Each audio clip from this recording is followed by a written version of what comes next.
good morning. Welcome to Halcyon Talks. Today I am very lucky to be speaking to the lovely Sue Jeffries of Sue Jeffries Garden Advice and Training.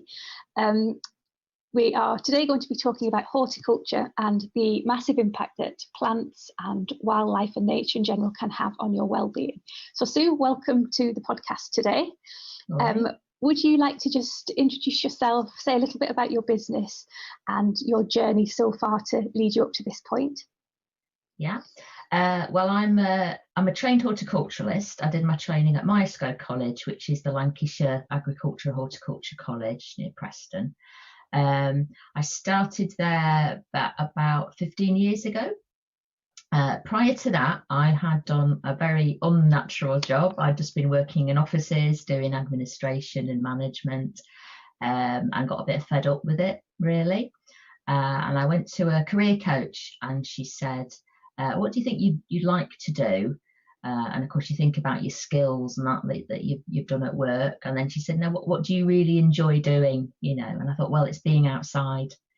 That's what I really enjoy doing, being outside, being in nature, being in my garden. And she said, well, make a career out of that then. So that was that was the challenge. So I must admit, I have got sort of nature and plants in my background because my grandfather was a farmer in Lincolnshire, had a big farm there. So we used to visit the farm a lot when I was a child. And I've lived out in the countryside at various times of my life as well. So I do feel that connection. It was interesting actually because I've just been discussing with Sarah, I might talk about trees today. And then I've actually been thinking back about trees in my life as well. So I thought back to my grandparents' farm in Lincolnshire. We used to visit a lot in the holidays. And they had two enormous old yew trees in the garden that were huge. If you know yew trees, they're one of our the only native evergreen tree actually that we've got in England. A beautiful, lovely sort of scent to the leaves. They have red berries on in the winter, but don't eat them because they're not good for us. The birds can eat them, but we can't. These beautiful, they're all clipped into this shape, but enormous, as tall as a house. So they're probably not that tall, but as a child, I thought they were huge, beautiful, amazing trees.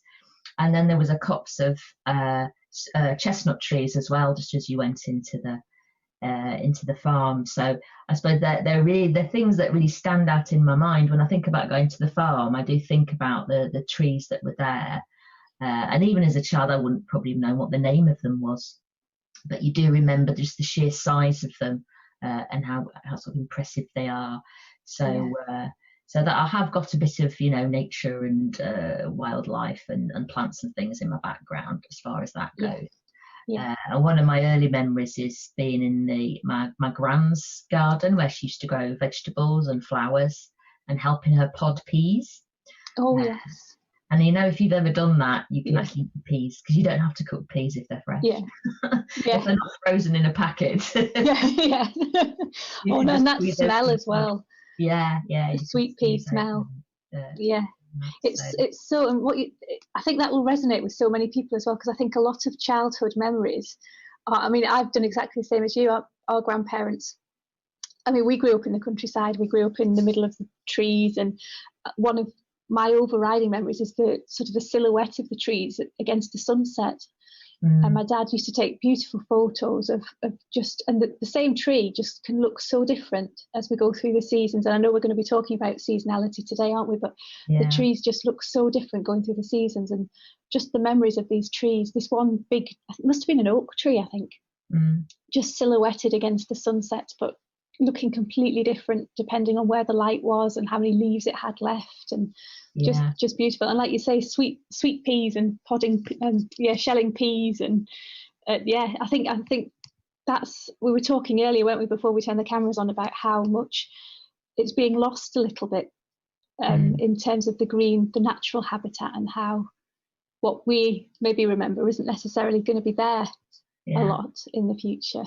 But this is where your work's so valuable, because it was reconnecting people to that nature, isn't it? To that sort of grounding.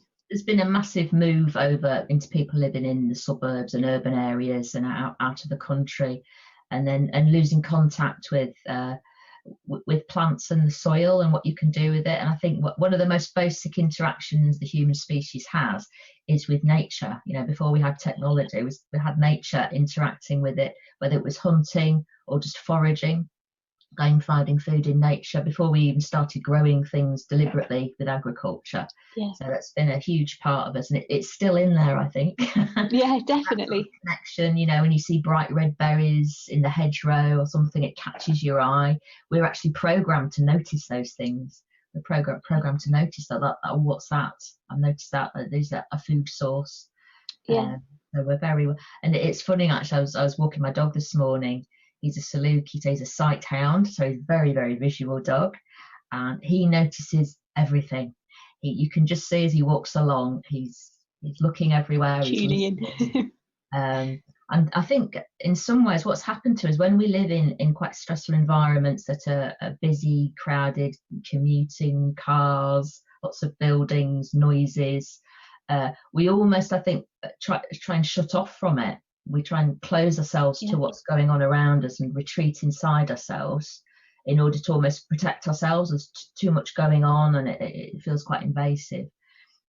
And sometimes I think it's difficult then for when people go into a green space or nature to then relax and open up and start to notice all the things around them and feel relaxed. You know, sometimes it actually takes a bit of mental effort to do that.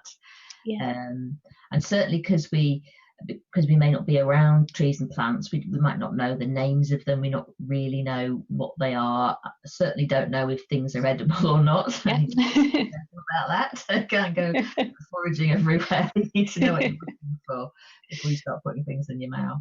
Yeah, but it's trying to make that reconnection with people now, and it's something that in the past would have been completely natural, and now it's become something we've got to make a conscious effort to do. And I suppose that's really what I do in terms of my work as a horticulturalist, and certainly the therapeutic work I do as well, is trying to re-establish that connection for people.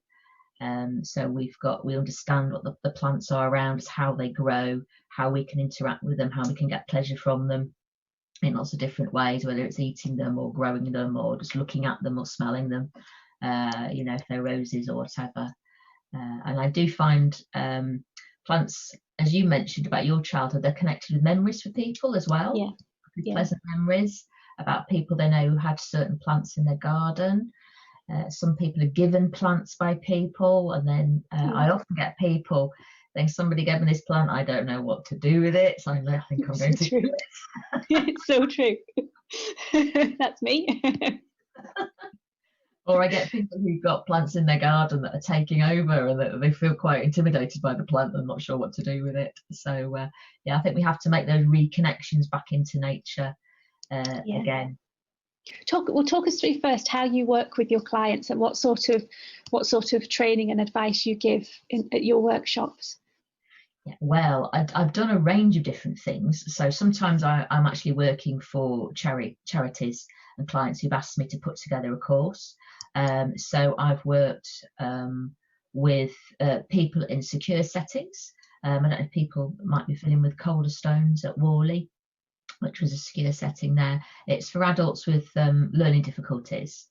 And they had some fantastic greenhouses there and polytunnels, but they didn't have any staff who really knew, you know, what to do with them.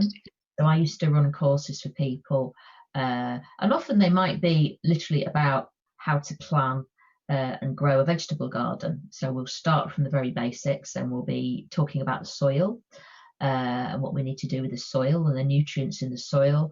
We'll talk about what people like to eat, what sort of seeds they should be choosing, when they should be sowing them, and how to look after them.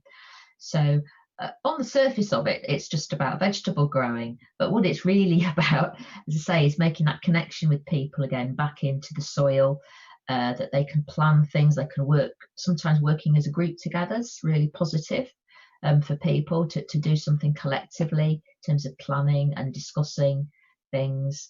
It's good for people, developing people's physical fitness as well. If you're having to dig over soil and turn it, so you can get out in the fresh air, do some physical work as well.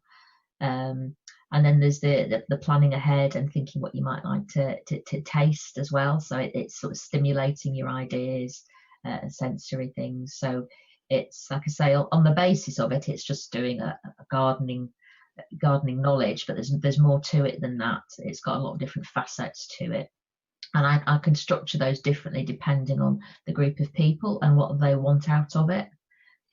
It may be people, what they really want to do is just be able to get outside. It's like an excuse to get outside and do something.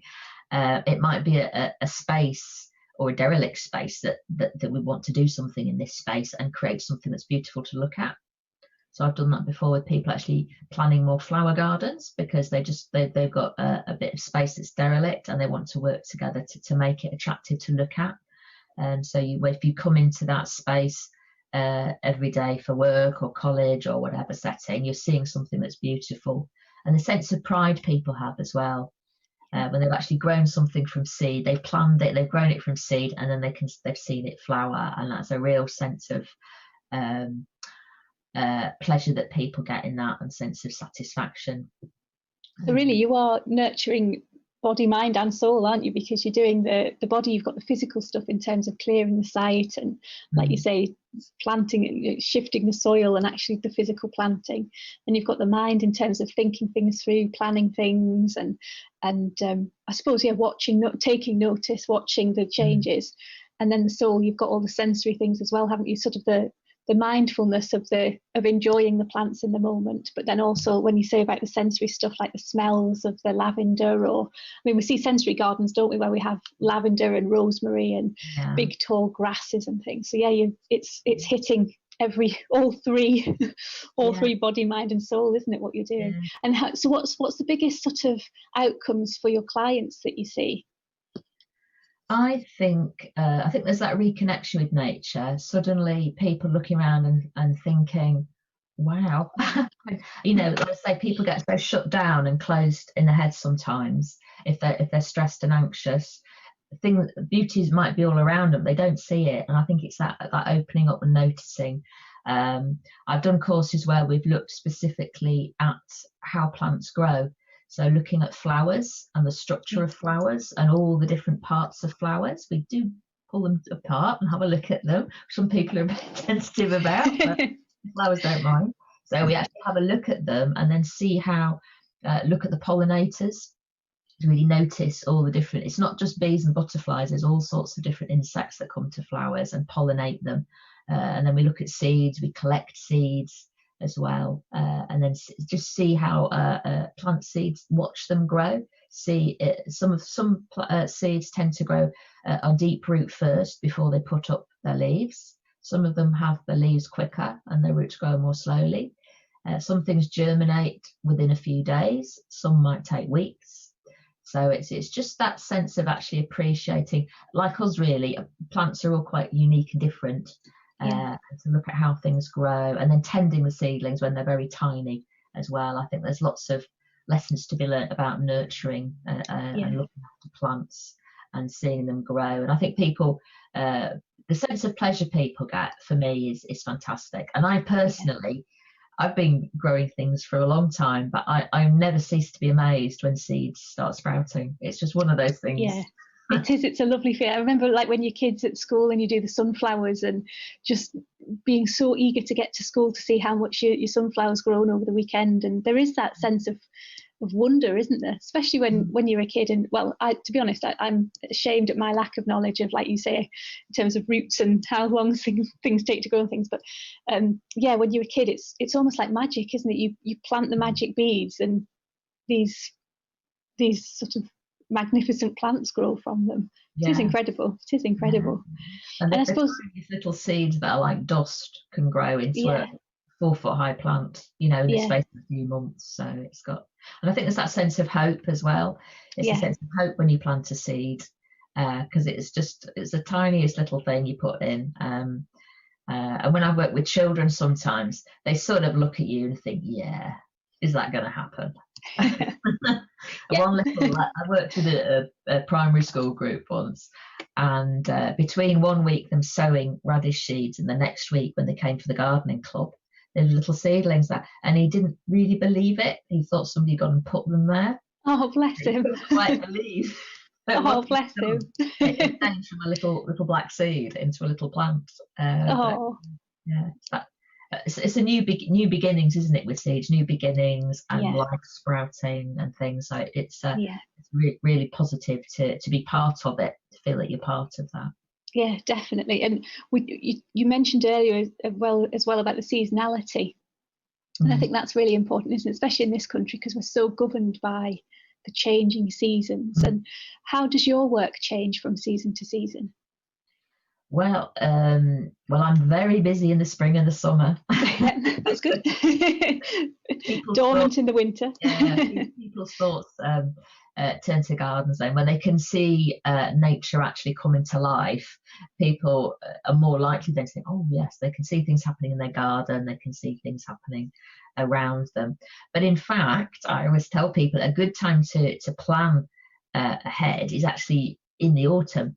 Is planning if you want to make changes to your garden, if you want to grow things. Now's a good time to plan and get things ready, because anything you do with gardens generally starts with soil, and this is the time when you look after your soil and you add manure to it, and you turn it over and you remove the weeds that you don't want there. So there's things to do in the autumn and the winter in terms of preparing soil and planning, going through all the lovely catalogues and websites and choosing what seeds you're going to grow for next year.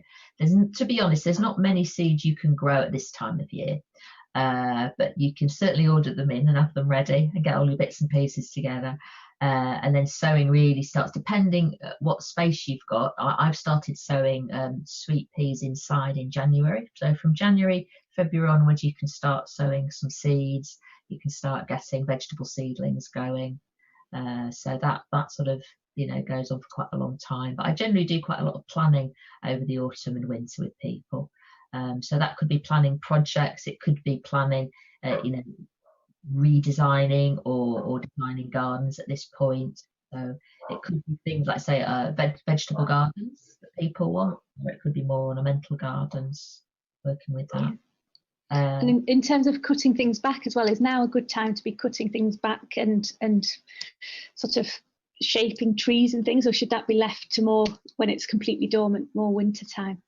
Yeah, well, there's certain things you can start doing now. I would say that this is the best season now, particularly this month, is for planting trees and hedges. Right. We always have a National Tree Week. I don't know if you're aware of this. No, didn't know that at all. That one slipped me by. Our National Tree Week starts on the 28th of November. So it's that very last week in November going to the 6th of December.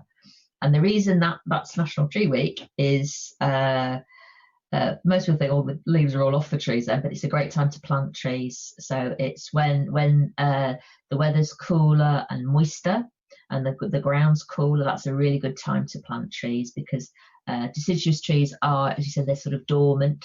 Once they lose their leaves, we say that they're dormant, then they're not actively growing very much. So they're almost sort of in a resting state, and therefore it's a better time to plant them then. They'll be less stressed. When you plant them in, you don't necessarily have to give them gallons of water, which you would have to do if it was the spring or the summer and it was dry. So they could settle in a lot better. So it tends to be a good time for planting trees and hedges as well. So that's sort of a big activity there. I find autumn time's quite busy really, with lifting and dividing plants and planning, sorting your soil out, raking up leaves. That's the other thing. And I think to remember with tree leaves is to reuse the tree leaves, because they do make really good compost. So if you do collect them up, it's best if you keep them somewhere that's fairly damp and dark really, and they rot down a bit better. But that's the great thing about trees. The reason they shed their leaves isn't because they're sort of giving up on life. It's actually the leaves have done their job for the year, but they've been photosynthesizing. They've helped the tree grow. But the tree isn't the leaves. The tree is actually the trunk and the roots and the branches. That's the tree, as it were. The leaves are just there to help it grow. That makes sense. It's often something we look at as the most noticeable part of a tree, but that's just something they have in the spring into the autumn. They drop the leaves, but then the leaves, as they drop around the tree, they're going to start decomposing, and they release the nutrients back into the soil around the tree as well. So it does help the tree. So is that why trees have leaves? Again, my ignorance showing, but is that why they have leaves, to kind of part of the cycle of their growth? You know, I don't know. You can't compare leaves to hair for humans. I was going to say hair and nails. Because the leaves do actually have a role in terms of making food for the tree. But they're just a part of it, and they're able to shed that and change. So I think if people have a look, if you're going for walks and you're outside, and let's face it, there's not a huge amount to do else. I'm a bit stuck at the moment. If you have a look at the trees around you, and I think if you don't know anything about trees, just start with people usually know one or two trees to look at, so they might know what a beech looks like, or an oak, or a horse chestnut, because they get conkers on them. And if you notice, as you see the leaves falling off, if you can see a branch that's low enough to have a look at, you will see as the leaves fall off, all the buds are there ready for spring, particularly oak trees. So if you look at the end of the twig of an oak tree now, there's clusters and clusters of knobbly green buds there that are all waiting for spring. So that's what I always find great about trees. It's not like, oh, they've lost the leaves, that's it now. The buds are there already for the spring. And if you just notice the different trees on your walk, you see the buds are quite distinct as well, because we often think, oh, it's the leaves that give the character to a tree. But if you look at the buds, they're all really different. So the oak buds are very knobbly and sort of a mid-brown colour. If you look at the beech buds, are beautiful. They're very elegant, sort of pointed oval buds that look really quite slim, and you can see scales on them. They're sort of a darker brown, but much more elegant, I think. The oak buds are quite knobbly. Ash trees have got black buds that are matte, so sort of a dark matte black colour, but quite large and distinct. Horse chestnuts are the best buds because they're sticky. Oh, yes, they get everywhere, don't they? Yeah. So if the branches are low enough, if you touch the really big buds at the end of them, they're all sort of sticky as well. So it's quite easy to tell the trees apart. But yeah, so I think I like about trees is that they're shedding the leaves, and we realise the seasons are changing. But at the same time, they've still got buds there waiting for the spring as well. And I don't know, I quite like times like this of year. It's sort of time to hibernate a bit, slow down. Yeah, definitely. And in Chinese medicine, that's a big thing about living with the seasons and taking our cues from nature. Because like we said right at the beginning, we've almost lost a lot of that connection, haven't we, to nature? But in Chinese medicine, we do talk a lot about sort of eating seasonally and nurturing ourselves. So as we see nature kind of going into itself to prepare for the colder months and nurturing and slowing down, and we should do the same. Because we are natural beings, aren't we? So we should take our cues from nature and mirror what's going on in nature. And you were talking as well, you do edible sort of planting edibles, don't you, as well as part of your service? Yeah, so I'm doing an online Zoom course that starts next week. So I've put together a little parcel of goodies for people, and they're going to get delivered to them. So we're going to be looking at, there are some things you can still be doing, as I say, this time of year. I don't know if people have heard of microgreens.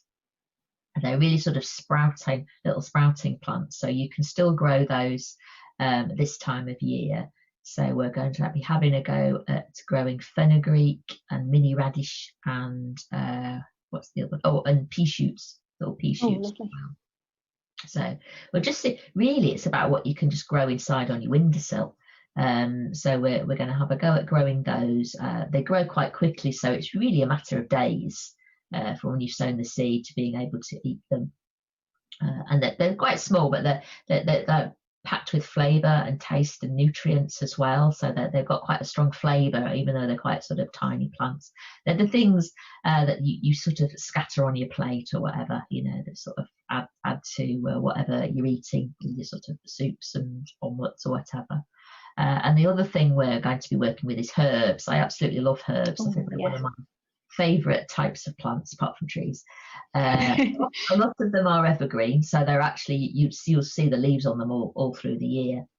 And they're very easy to take cuttings from. So you take a piece of the stem and take some of the leaves off, replant it into compost, and it'll start growing again as a plant. So they're great for just increasing the amount of plants you have. They're lovely for gifts as well. If you grow them on, then you can give them to people. So you can have a constant supply of herbs, and they're great in terms of stimulating a sense of smell as well, smell and taste. And obviously that link into cooking, isn't it? And, and herbal medicine as well. If you know anybody who's good at the herbal medicine aspect of it as well, making tinctures and stewing for teas and all sorts of benefits. So in your opinion, what are the best herbs for people to be planting to have around on the windowsill or even in a little herb garden outside? Herbs, well, I love lavender's lovely. Actually, you get the bees coming in for that. That's a nice reliable scent. I think people often think of lavender when you collect the seed pods at the end of the season. You get lavender bags. Yes, which are good for sleeping. Yeah, and lavender oil's actually good for healing as well. If you've got cuts and things, that's a bit of an antibiotic, I think, isn't it? Yes, it is. Yeah. Or antiseptic. Antiseptic, yeah. And also you can put them in cooking as well. People don't often use the lavender for cooking, but you can add them to biscuits and cakes. Yeah, meringues are quite nice with a drop of lavender in. So you've got all those different things. You've got the lovely aromatic leaves, you've got the pollinators, you've got the lovely purple flowers when they come out, and then you can use them for lots of different things. I like oregano. Yeah. The herb, that's nicer actually for around where we are in Lancashire, because it doesn't mind being in the wet. Perfect. We'll see. They do like to have well drained soil, so sometimes I grow my lavender in pots because they just don't like being in the ground. But oregano is not at all fussy. You get lovely sort of pinky purple flowers quite late on in sort of September time. So that's great for bees that are looking for nectar late on in the season. And I call it the pizza herb, because that's what it smells like. If you rub oregano leaves, that's what it smells like, pizza. So they're great for sprinkling, just not even cooking them, just sprinkling them fresh onto sort of omelettes and pizzas and things. Lovely. Mint's very easy. And you can make lovely tea out of that. And I chop up mint leaves and put them on salads as well. Really nice with strawberries, so they work for sweet things. That if you're a fan of Moroccan cooking, like tangines, they're really nice with mint sprinkled on top of those. You get the spices and then the mint flavour. Oh, lovely. You just need to watch out for mint, because it's a bit of a bully. It will take over. So again, either keep it in a pot or give it its own bed and just accept the fact it's going to take over. A small area, just let it do its thing. And then if you let the mint flower as well, again, really popular with insects as well, so you get sort of wildlife into your garden.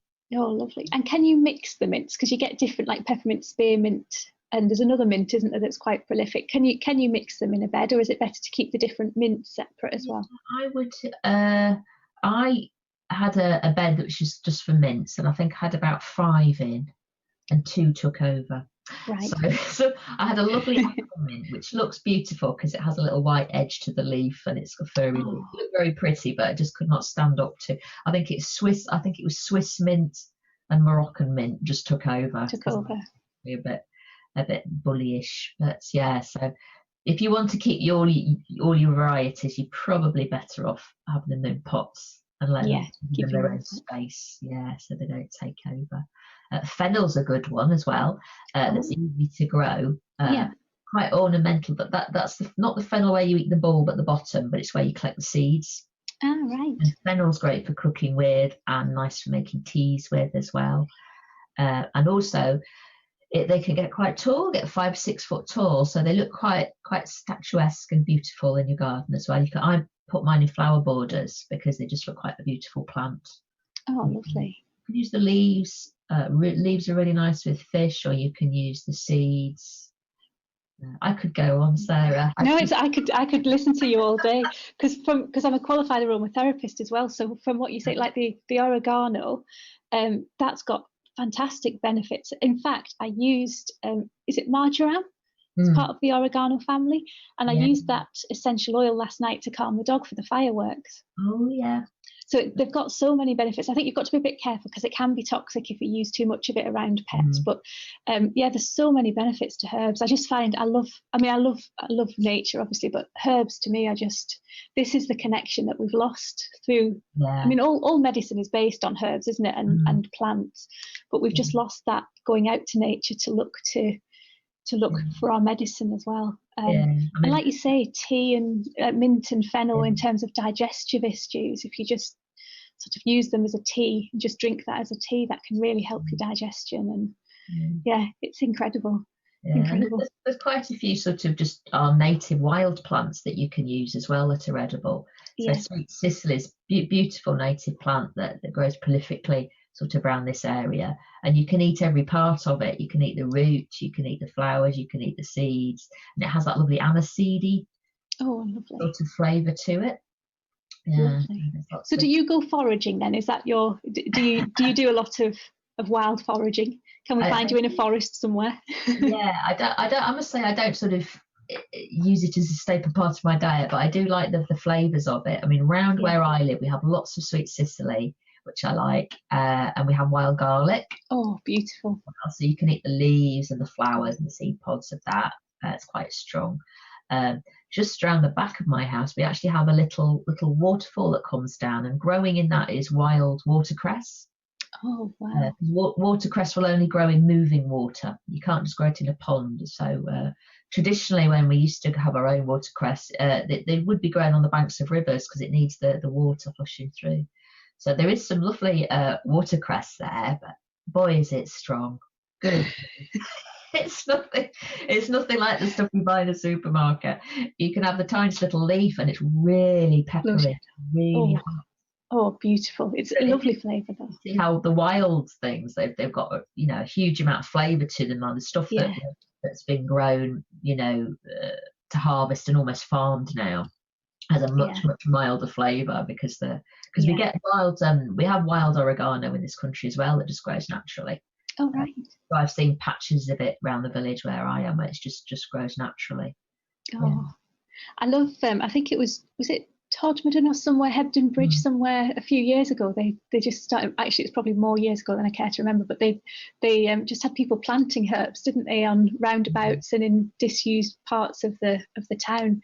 I thought that was a lovely initiative, really useful, but also sort of part of the community as well. And that's one of the things that plants can be useful, like you do, to bring people together and sort of get that connection with each other again, can't we? Perfect. So just talk us through as well how the work that you do, how plants can help people in terms of, I don't know if people are familiar with the 5 ways to wellbeing, but the links there between planting and wellbeing. I think there's lots of ways in which horticulture can contribute to that. So I think the 5 ways to wellbeing was originally developed just specifically maybe around mental health, but also looking at just how everyone can improve their wellbeing. Whether they feel particularly ill or not. So we've talked quite a bit already about connecting, haven't we? About connecting people to the environment, to the natural environment, and the plants around us, appreciating them and feeling a connection there. In some ways about a bit how plants maybe mirror how we feel as well.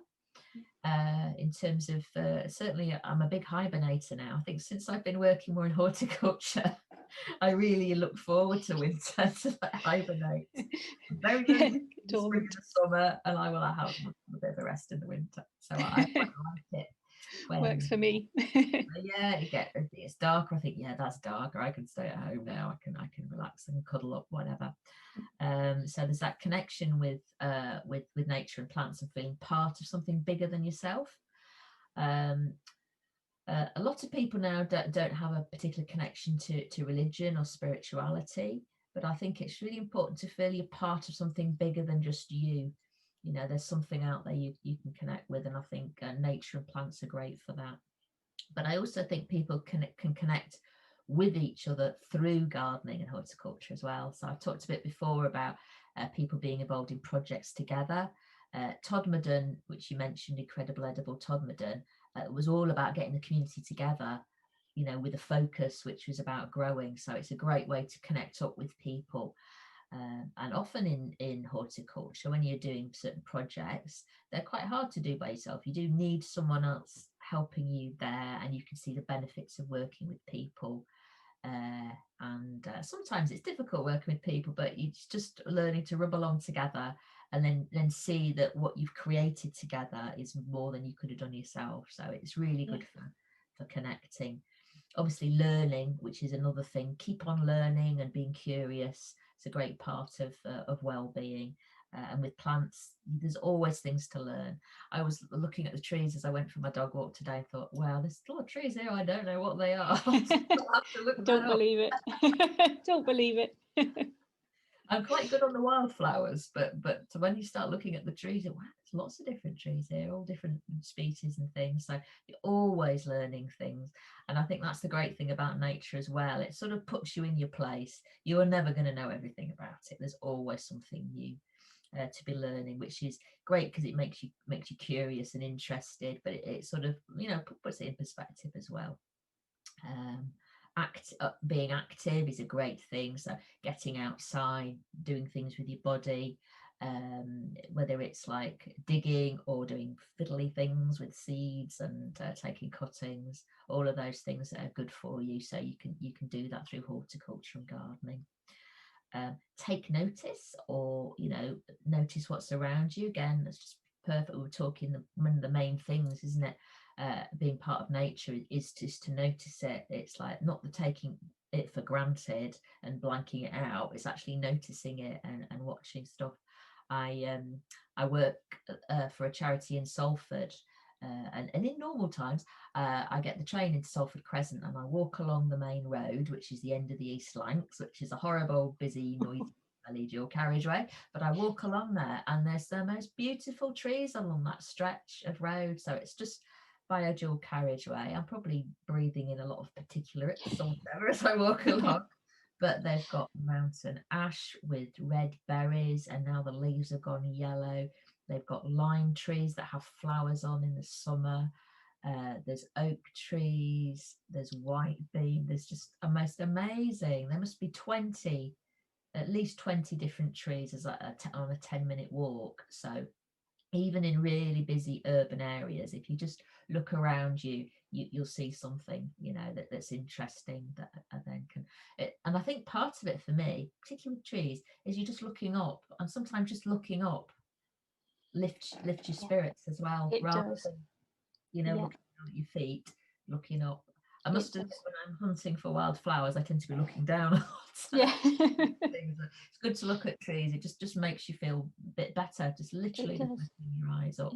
Quite often I've sort of prescribed is the wrong word, but I've suggested to my clients that they do that, because especially if you're feeling a bit down, you do tend to sort of, everything closes up and you look down and you just feel ugh. So if you start looking at the trees, you're bringing yourself up, you're lifting yourself up, your chest is expanding, so you're breathing better. And you lift your head up. And confidence coaches use it, don't they? They say, before you go and do a presentation or go into a meeting, just stand tall. And if you're looking at trees, you're automatically doing that. So you're creating that self-confidence and that confident stance that actually your brain will listen to, and you'll think everything's fine, everything's good, and you're confident. So it's so, from doing something so small, it can be so beneficial. It really can. Yeah. Particularly if you've got most of us have sort of the regular walks we do, whether it's going to the shops, to work, or whatever. And if you're just doing that once or twice a day, and you get into the habit after a while. Yeah. Certainly with nature, like we said, you'll see the seasonal changes. There is something different to look at, you know, or that the leaves are out now, or there's berries there, or there's flowers on that. So you will actually start seeing things too that are interesting as you go along. So it's got all sorts of benefits. Yeah. I think the last way to for well-being is about giving. And I think again, for me, plants and horticulture really connect into that. There's the obvious one where you can grow a plant to give to somebody. Yeah. But whenever you get involved, and I've worked with projects in parks with people a lot, is like whatever you've made in that park might be for you and your group, but other people, passers-by, see it. And all the different projects I've done with local people, with school kids, people always get comments. People walk past and like, oh, what are you doing? What are you doing? And then like, oh wow, what's that? And the interest and that, and it's like you're giving back to people. And particularly in parks where people might go regularly, the fact that somebody's caring for that park and doing something to make it a little more beautiful, that does have an impact on people who use the park. Just watching that and seeing it, it seems odd really, but yeah, somebody caring about the place they go and doing something for it makes them feel better too. So you're making yourself feel better, but you're giving to other people. I know in the park that we go to, there's quite often volunteers that have a friends of, which I think a lot of parks do now, don't they? And there's quite often volunteers, and it's weird, but the bits, so there's the park, which is the maintained bit, and then there's kind of a bit in the middle, and then there's a nature reserve at the back. And the bits where the volunteers go regularly and you can see people pruning and taking care of the rose gardens and things, there is hardly any litter in those bits. But people where the bits that are sort of less tended, there's more litter. And I think that's, I've never really thought about it before, but it's probably exactly what you've just said in terms of people seeing people tendering it and taking care of it, and that has a subconscious impact of them wanting to take care of it a little bit better themselves, maybe. No, I'm not sure if there's been any research done on this, but certainly anecdotally, I attended a fascinating webinar this week actually about creating wildflower meadows and perennial meadows and creating them on derelict urban sites. And we literally saw some photographs of an area in a city that was just derelict and rubble and fridges on it and all sorts of things that were fly tipping. And then all they did is that they cleared it, they leveled the soil, they put seeds on it, and they had lots of flowers growing, and there was not a piece of litter on it. There was no fly tipping there. People had seen it, thought this is beautiful. And you don't generally throw rubbish on something you think is beautiful. If something looks ugly, then you're not so interested. But there was a lot of respect, and people do respond. I say most people do respond to that. They see something that's quite beautiful. It's like certain places I've lived in, certain around Bolton, they started putting wild flower meadows on roundabouts. People just loved them. They thought they were incredible. Instead of it's just like a functional thing with the odd bit of shrub and some grass on it, it turned it into something to actually look at, and that would cheers you up on your way to work or wherever you're going. It does make an impact.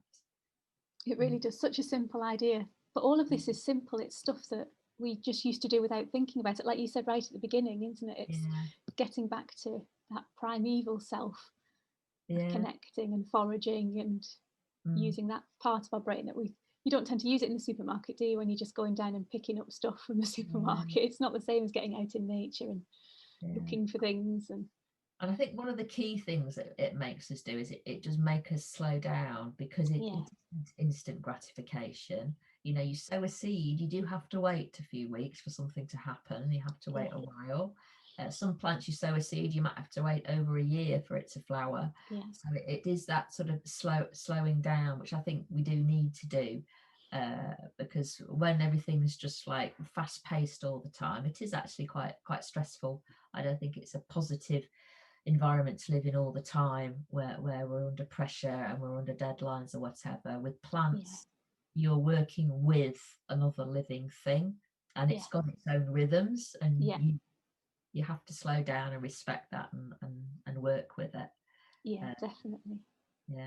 It's forcing that, like you say, forcing that slow down, take notice, breathe. No, it's brilliant.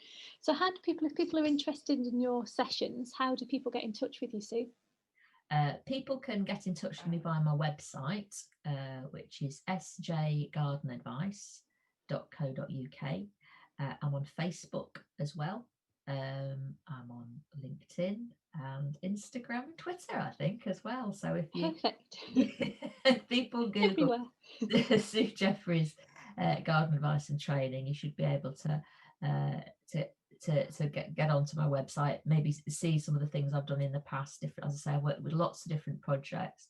So I've worked quite a lot with adults with mental health problems, people who've been referred by GPs, mostly doing group activities, but I can do one-to-ones with people as well. I have been doing Zoom sessions since April, so I've been working on doing gardening ones on Zoom as well, where we might do hands-on practical stuff, or we might go and look at things out in gardens as well and talk about them. I've worked with young people as well. I've worked with teenagers with special educational needs or kids that have been excluded. I've worked with more elderly people as well, adults with learning difficulties and young people with learning difficulties, so quite a wide range of people really. And what I do, as I say, we're doing normal horticultural activities, but it's just the way in which I can focus it to help that particular group of people. And a lot of it's about the chat as well and the stories, because we've all usually got stories about the plants and that, so giving people space to talk about and share their own experiences as well is a key part of it. And at the end of the day, it's just about well-being as well, isn't it? And everybody can benefit from that, especially in these odd times that we're in. But yeah, it's so beneficial what you do. And just something as simple as having building your own little herb garden at home, and then that's there for you for years to come as well. It's something that's just going to carry on reminding you to slow down a bit when you're in a hurry and whatever, and just it's not stopping and smelling the roses, but stopping and picking a herb leaf and having a sniff of it and thinking about what that reminds you of. There's lots of different ways you can look after yourself by doing that. Yeah. Oh no, that's brilliant. Well, thank you very much for joining me, Sue. It's been an absolute pleasure. Thank you for watching Halcyon Talks. I hope you found the information in that video useful. If you'd like to learn more, please subscribe to my channel, join me on my Facebook or LinkedIn groups, check out my website at halcyontherapies.co.uk, or book in a discovery call to see how I can help you. I'm currently running 2 programs. The first one, Halcyon Days, is a 6-month program aimed at women struggling with the symptoms of endometriosis in order to get them free from those constraints. The second program, Corporate Hippie, is a 12-week program designed to help people who are struggling with illness, emotional or physical, at work, be that in a 9-to-5 or on a self-employed basis. So please connect with me if you'd like more information on either of those programs. My email address is sarahc@halcyontherapies.co.uk. I'd like to thank everybody who's contributed and will contribute to the Halcyon Talks videos. I'd like to thank Chris Collins for the use of the song Scheming Squirrels as my awesome theme tune. I'd like to thank all of my clients and of course you for watching.